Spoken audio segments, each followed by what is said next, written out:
It doesn't matter. It does not matter who I disappoint, upset, or confuse when I say no. If it costs me my peace, my energy, my self respect, then the answer is still no. Not because I don't care, but because I finally learned that caring about everyone else while neglecting myself is not kindness, it is self abandonment. And if my boundaries make someone uncomfortable, that discomfort is not something that I have to fix. If you have been the strong one, the reliable one, the one who keeps everything running even when you're exhausted, then this message is for you. Before we go any deeper, hey there, welcome to Soft Authority. If you're new here, hi, my name is Ebony, and if you're returning, welcome back. I am really glad that you're here. This space is intentional. I help people rebuild self-trust, discipline, and confidence without yelling at you or pretending like that healing is easy. So if you're tired of shrinking yourself, overgiving, or feeling responsible for everyone else's comfort instead of your own, then this video is for you. Come on in, go ahead and get comfortable because we're about to have a real conversation. So before we dive in, if this kind of message makes you feel seen or understood, go ahead and give this video a thumbs up so more people who are silently struggling with this can also find it as well.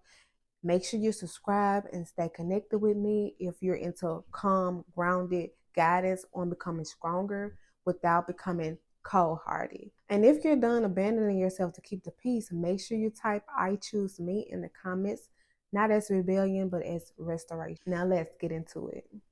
Many people don't realize that saying no is not the hard part. The hard part is tolerating the reactions that follow, the silence, the disappointment, the shift in the tone, the subtle pressure to change your mind, especially if you spent years being the dependable one, accommodating, and easy to rely on.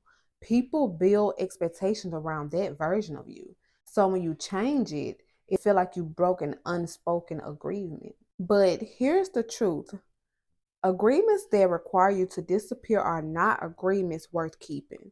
People pleasing often begins as protection. Maybe you've learned early that conflict led to chaos, so you become agreeable. Maybe love felt conditional, so you try to earn it by being helpful. Maybe you were praised for being so mature or so easy, and you internalized that your value came from not being a problem. Over time, you stop checking whether something worked for you. You only check whether it worked for everyone else. This creates a quiet exhaustion that is hard to explain because on the surface, nothing dramatic is happening. You're just busy, just helpful, just responsible, but internally, it feels like carrying a heavy backpack that you never take off. Every request adds another weight, every favor adds another brick.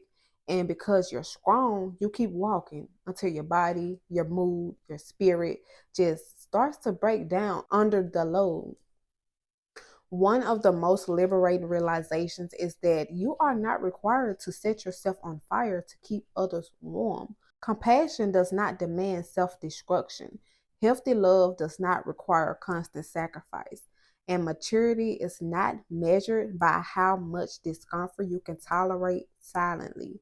Saying no is not rejection, it is direction. It tells your life what you have capacity for and what you don't. Without it, everything flows towards you by default, responsibilities, expectation, emotional labor. Water flows downhill, and so do demands.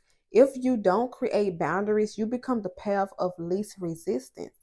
You may worry that saying no will make you seem selfish, but selfishness is taken without regard for others.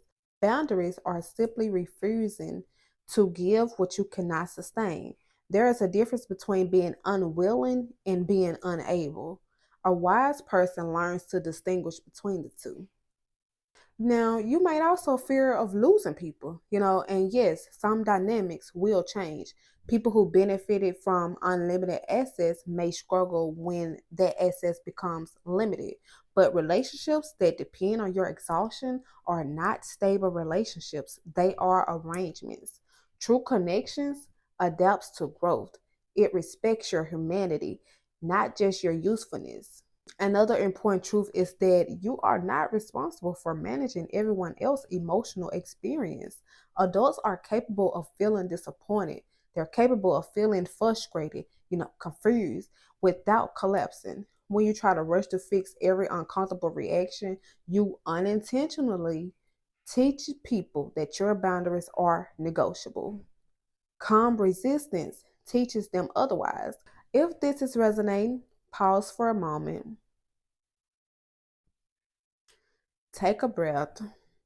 Notice how your body feels when you imagine living with fewer obligations and more honesty.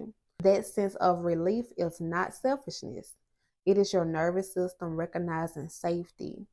A powerful shift happens when you stop explaining yourself excessively. Over explaining is often just people pleasing wearing professional clothing. You don't need a long speech just to justify a simple boundary. Clear, respectful statements are enough. I'm not available. That doesn't work for me. I need to pass this time. That simplicity may feel uncomfortable at first because you're so used to cushioning everyone else's feelings, but clarity is kinder than hidden resentment. It is also important to understand that guilt does not always mean you're doing something wrong. Sometimes guilt is just the emotional withdrawal from a habit you're breaking. Your brain is used to that old pattern, so the new ones feel unsafe even when it's healthy.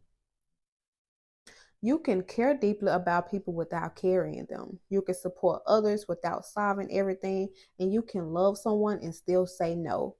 In fact, sustainable love requires limits. Without them, generosity turns into depletion.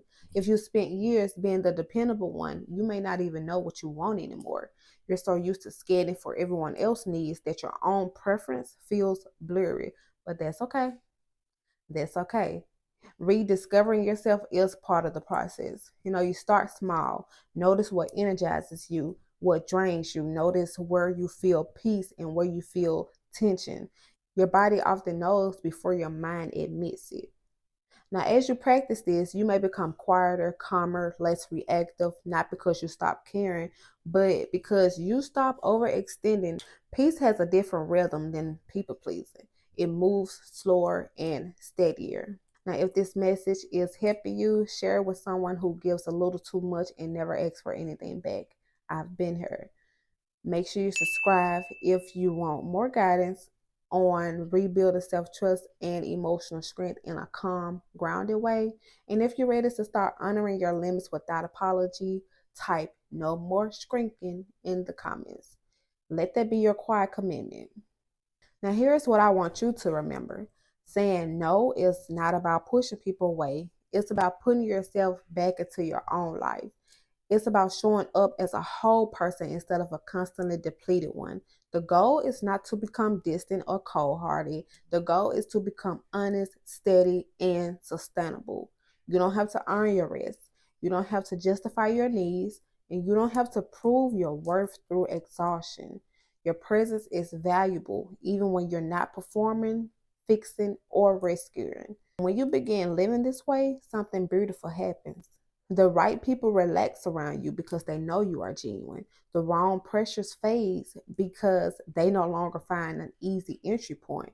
Your energy stabilizes, your mind quiets, your relationship become clear, not necessarily larger, but deeper. I really thank you for spending this time with me. If you've been carrying too much, let today be the day you loosen your grip on what was never yours to hold alone. Be patient with yourself as you practice new patterns.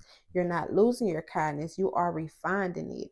You are not becoming selfish, you are becoming whole. Protect your peace, honor your limits, and remember that you can serve others best from a place of strength and not depletion. The calm, grounded woman you admire is not someone else entirely. She is the version of you that emerges when you stop abandoning yourself, and you deserve to meet her. I will see you in the next one.